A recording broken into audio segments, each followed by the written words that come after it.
नमस्कार, मैं विदेश ठाकुर बहुत बहुत स्वागत करता हूं एचपी शिक्षा चैनल पर। तो दिन भर के तरों ताजा खबरों के सिलसिले को शुरू करने से पहले हिमाचल प्रदेश की लेटेस्ट नोटिफिकेशन और अपडेट्स को पाने के लिए चैनल को जरूर सब्सक्राइब करें। तो चलिए शुरू करते हैं फर्स्ट अपडेट से। हिमाचल खालिस्तान समर्थक गुरु पंखवंत सिंह पन्नू के खिलाफ FIR दर्ज। पंजाब में अस्थिरता लाने की असफल कोशिश के बाद हिमाचल प्रदेश की ओर रुख करने वाले खालिस्तान समर्थकों के खिलाफ पुलिस ने मोर्चा खोल दिया है।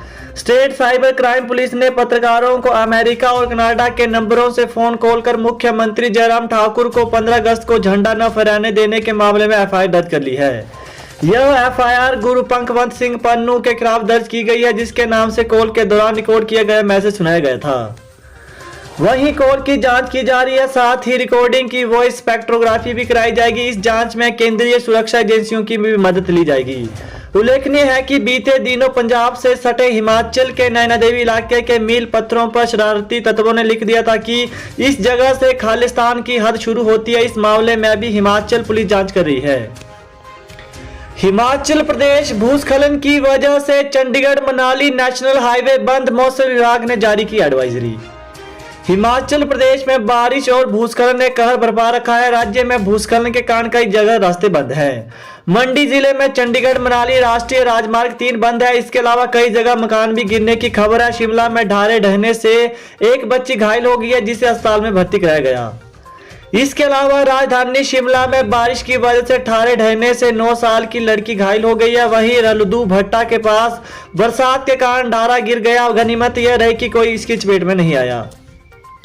वहीं मौसम विभाग की एडवाइजरी के बाद ही शिमला आए पर्यटक। राजधानी शिमला घूमने आने वाले पर्यटकों के लिए पुलिस ने एडवाइजरी जारी की है। इसमें स्पष्ट तौर पर कहा गया कि पर्यटक मौसम विभाग की जारी एडवाइजरी के बाद ही शिमला घूमने आए। पुलिस इस दौरान लोगों से वाहनों को पहाड़ी के साथ न लाने की हिदायत भी दी है।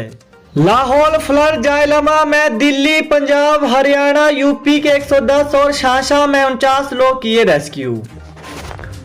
लाहौल स्पीति के जालमा में बीते दिनों बादल फटने के बाद फंसे 110 लोग शनिवार को रेस्क्यू किए गए। लोगों को जीप स्पैन की मदद से निकाला गया। अटल बिहारी पर्वतारोहण के 5 जवानों के साथ जालमा, फूड, गोहरमा, जसरत, नालड़ा, यंगथंग, लिंडरू, हालिंग, कोटी और रपडिंग के ग्रामीण दिन भर रेस्क्यू अभियान में जुटे रहे। जीप स्पैन की रस्सी खींचते उनके हाथ तक छिल गए हैं। वार्डन ने गैर कानूनी तरीके से अपने पास रखे हॉस्टल के कमरे, आयोग तलब। एक वार्डन की ओर से सरकारी कमरों को गैर कानूनी तरीके से अपने पास रखने पर राज्य सूचना आयोग ने कड़ा संज्ञान लिया है। आयोग ने कहा कि कमरों का किराया और बिजली बिल वगैरह भी अभी तक चुकता नहीं किए गए हैं। ऐसे में इस मामले को अथॉरिटी की ओर से प्रशासनिक रूप से दिए जाने की जरूरत है। इन निर्देशों के साथ ही इस अपील का निपटारा किया जाता है। समग्र शिक्षा अभियान के राज्य परियोजना निदेशक का इस संबंध में ध्यान लिया जाता है और वो इसे देखें। महिला से दुष्कर्म और हत्या के दोषी को आजीवन कारावास। जिला कांगड़ा के शाहपुर के ठंबा गांव में अधेड़ महिला के साथ दुष्कर्म और उसकी हत्या करने के आरोपी पर दोष साबित होने पर अदालत ने आजीवन कारावास की सजा सुनाई है। दोषी ने शाहपुर के ठंबा गांव में जंगल गई महिला को दुष्कर्म के बाद मौत के घाट उतार दिया था। दोषी को सजा धर्मशाला स्थित न्यायाधीश JK शर्मा की विशेष अदालत ने सुनाई है। जिला न्यायवादी भुवनेश शर्मा ने बताया कि पुलिस थाना शाहपुर के अंतर्गत ठंबा गांव के जंगल में 14 मार्च 2018 को एक अधेड़ महिला का शव बरामद हुआ था। पुलिस थाने में मृतक महिला के बेटे ने शिकायत दर्ज करवाई थी कि 14 मार्च 2018 को दोपहर बाद उसकी मां जंगल से झाड़ू बनाने के लिए खजूर की पत्तियां लाने गई थी। उसने बताया कि देर शाम तक जब वो जंगल से वापस नहीं आई तो वो उनकी तलाश में जंगल में गया था। देर रात को जब वो जंगल में अपनी मां की तलाश कर रहा था तो शमशान घाट के समीप उसकी मां का शव बरामद हुआ तथा उसका सिर खून से पूरी तरह से लथपथ था। VC कार्यालय के बाहर NSUI का प्रदर्शन, पुलिस से धक्का मुक्की। हिमाचल प्रदेश विश्वविद्यालय के कुलपति प्रोफेसर सिकंदर कुमार के सेवा विस्तार को रद्द करने की मांग को लेकर आंदोलनरत NSUI कार्यकर्ताओं ने शनिवार को VC ऑफिस पहुंचकर अंदर घुसने का प्रयास किया। पुलिस और QRT फोर्स के जवानों ने NSUI कार्यकर्ताओं को रोकने का प्रयास किया। इस बीच जवानों और कार्यकर्ताओं के बीच करीब 10 मिनट तक जमकर धक्का मुक्की हुई। इसके बाद कार्यकर्ता VC ऑफिस के बाहर धरने पर बैठ गए और सभा को संबोधित किया। प्रदेश भर से सैकड़ों की संख्या में NSUI कार्यकर्ता HP पहुंचे हैं। कर्मचारी चयन आयोग पोस्ट कोड 875 की भर्ती परीक्षा का परिणाम घोषित। हिमाचल प्रदेश कर्मचारी चयन आयोग ने post code 875 Himachal Pradesh forensic science विभाग निदेशालय में laboratory assistant biology and serology की भर्ती परीक्षा का परिणाम घोषित कर दिया है। आयोग के सचिव डॉक्टर जितेंद्र कंवर ने बताया कि आयोग ने लिखित परीक्षा की मेरिट आधार पर 4 अभ्यर्थियों के निम्नलिखित का चयन 27 अगस्त को होने वाली मूल्यांकन परीक्षा के लिए किया है। सीएम जयराम बोले, फतेहपुर से फतेह चाहिए, जीत का जश्न भी यही मनाएंगे। जिला कांगड़ा के फतेहपुर विधानसभा क्षेत्र के दौरे के दौरान सीएम जयराम ठाकुर ने कहा कि इस बार सरकार को फतेहपुर से फतेह चाहिए और हम यहीं पर जीत का जश्न भी मनाएंगे। उन्होंने कहा कि आने वाले समय में प्रदेश में उपचुनाव भी होने जा रहे हैं, इसे लेकर पूरी तैयारी है। सीएम ने अपने संबोधन में कांग्रेस पर भी निशाना साधा। सीएम ने कहा कि 50 साल सत्ता में रही कांग्रेस अपने कार्यकाल में क्या किया है यह बताना चाहिए। बीजेपी सरकार पर आरोप लगाने वाले कांग्रेस के लोग पहले अपने आप को देखें।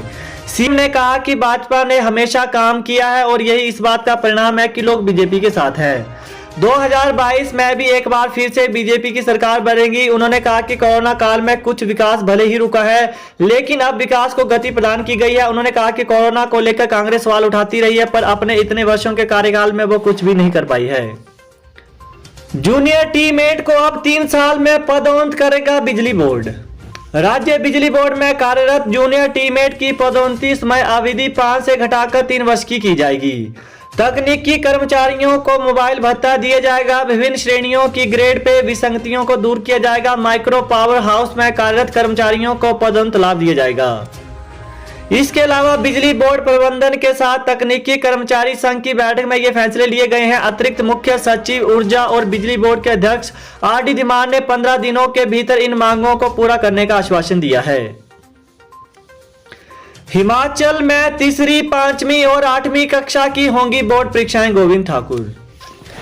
शिक्षा मंत्री गोविंद सिंह ठाकुर ने कहा कि सितंबर को नई शिक्षा नीति को लागू किए गए 1 साल हो जाएगा। ऐसे में प्रदेश सरकार शिक्षा के क्षेत्र में उक्त नीति के तहत और नए प्रावधानों को लागू करने जा रही है। हालांकि इस दौरान सरकार ने प्रदेश में 3री, 5वीं और 8वीं कक्षा की बोर्ड परीक्षा लेने के आदेश जारी कर दिए हैं। इसके तहत उक्त कक्षा के प्रश्नकाल स्कूल शिक्षा बोर्ड द्वारा तैयार किए जाएंगे। 3री कक्षा के पेपर CHT लेवल पर चेक होंगे जबकि 5वीं कक्षा के पेपर की चेकिंग जिला स्तर पर होगी और 8वीं कक्षा के पेपर स्कूल शिक्षा बोर्ड चेक करेगा। वहीं स्कूलों में 6ठी कक्षा से शुरू किए जाएंगे वोकेशनल कोर्स। शिक्षा मंत्री ने कहा कि नई शिक्षा नीति के तहत सरकार द्वारा स्टेट स्कूल स्टैंडर्ड अथॉरिटी बनाई जा रही है। इसके लिए कार्यान्वयन का कार्य स्कूल शिक्षा बोर्ड को दिया जाएगा। उन्होंने कहा कि सभी स्कूलों में प्री नर्सरी कक्षा शुरू करने के लिए प्रयास किए जाएंगे। स्कूलों में 6ठी कक्षा से वोकेशनल कोर्स शुरू किए जाएंगे। इसके साथ ही सितंबर तक सभी स्कूलों के क्लस्टर भी बना दिए जाएंगे। तो यही थी हिमाचल प्रदेश की दिन भर की ताजा खबरें। तो हिमाचल प्रदेश की लेटेस्ट नोटिफिकेशन और अपडेट्स को पाने के लिए चैनल को जरूर सब्सक्राइब करें। Thanks for watching. जय हिंद, जय हिमाचल।